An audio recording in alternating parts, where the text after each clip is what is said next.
আমি পাঁচকান্দি মদিনাতুল মাদ্রাসায় এখানে 3-4 বছর করে শিক্ষকতা করতেছি।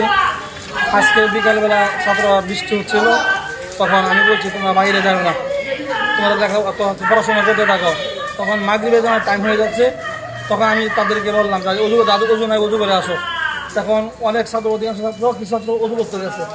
অজু করতে গিয়ে তখন একটা টাটা পড়ে, টাটা পড়ার পর দেখা যায় অনেক ছাত্র শুয়ে গেছে, অনেকেই মানে কান সমস্যা হয়েছে, কানে কম শুনতেছে, আর 3টা ছাত্র একেবারে মারা গিয়েছে।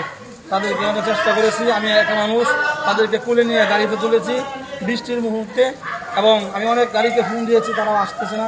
আমি তারপর বড় হুজুরকে ফোন দিলাম, বড় হুজুর আসছে, গাড়ি নিয়ে আসছে, এবং বড় হুজুর, কারি সাহেব হুজুর, আমাদের সারা শিক্ষক, বড় ছোট ছাত্র, তারা সকলে মিলে কী করলো, এই 4জন ছাত্রকে হাসপাতালে, শিক্ষক হাসপাতালে নিয়ে আসলো। আচ্ছা, যখন কতজন এরকম আহত হয়েছে 5-6 জন।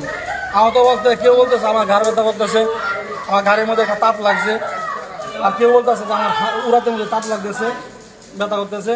তখন তারা সুস্থ, তারা এখানে ছাত্রের সাথে দাঁড়ায় গেছে। জি, সকলেই একসাথে উজু করতেছিল, এই অজুখানার মধ্যে, অজুখানার মধ্যে উজু করতেছে, আর বৃষ্টি পড়তেছে। হঠাৎ করে তারা বললো, তারা যেখানে অজুখানা ওয়ালটা পর্যন্ত ভেঙে গেছে, সব কথাটা পড়েছে। আচ্ছা, এখন 3 জন মারা গেছে, আর বাকিদের কি হবে? বাকি একজন কানে কম শুনতেছে, সে আসে, সে আমার বাতি যাওয়া, সে হাসপাতালে আছে, তার চিকিৎসা করতেছে। ওকে। আপনার নামটা? আমার নাম ইলিয়াস হাসান। এই মাদ্রাসায় কি হিসেবে? আমি শিক্ষক, সাধারণ শিক্ষক হিসেবে আছে। মাদ্রাসার নাম হলো পাঁচকান্দি মদিনাতুল মাদ্রাসা।